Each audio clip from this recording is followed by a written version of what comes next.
হ্যাঁ, এবার একটা বুদ্ধি পাচ্ছ, এই বুদ্ধি তোমার পছন্দ হয় লাগবে। তুই আবার কোন ফকির বানাবার বুদ্ধি বার করছিস? তোর মাথার তো খালি ফকির করার বুদ্ধিটাই আছে। ক ক দেখি কি বুদ্ধি বার আরে করছিস? শোনো, এবার যদি বুদ্ধিটা পছন্দ না হয় তারপর আমাকে কর, এটা একদম সেরা বুদ্ধি। আচ্ছা ক।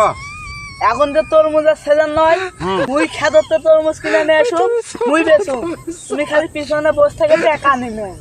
তাই? হ্যাঁ। আচ্ছা ঠিক আছে, আমি তরমুজ আনবাও যাবো না, আমি ওই তরমুজ খাওয়াবো না, আমি তরমুজ কাটবাও পারবো না, যা করা লাগবে তোকে করা লাগবে। পারবো? হ্যাঁ হ্যাঁ পারবো। মই খালি পিছনে বসে থাকে টাকা নেই, আমি অন্য কিছু করা পারব না। এই বুদ্ধিটা তোরা না ভালো। যদি আমার একটা তরমুজ ভাইরাল হয়, তাহলে তরমুজ বেচতে বেচতে আমার পাশার চামড়া উঠে যাবে। ভাইরাল কি রে? ভাইরাল কি জিনিস? তুমি জানেন না? তুমি কেঙ্গারও জানবে, তুমি তো চালান বাড়ান ফোন, তার ফোন চালালে তো আমার কয়া পারলেন না। ভাইরাল হচ্ছে কয়েকদিন আগে ঢাকা শহর যে এক লোক মধু মধু রসমালাই ভাইরাল হলো, সেটাই হলো ভাইরাল। ফেসবুকত ভাইরাল হলো, ওই লোক তো আর ঘুম পাড়া পারে না, খালি তরমুজই আছে। কে ঘুম পাড়া পারে না? সবাই খালি ওর কাছে যত তরমুজ কিনে ভিডিও বানায়। আমারও উনকা যদি ভাইরাল হয়, আমার আর তোমার খালি ভিডিওই বানাবি না, আমার তরমুজ সেই বিক্রি হয়েছে।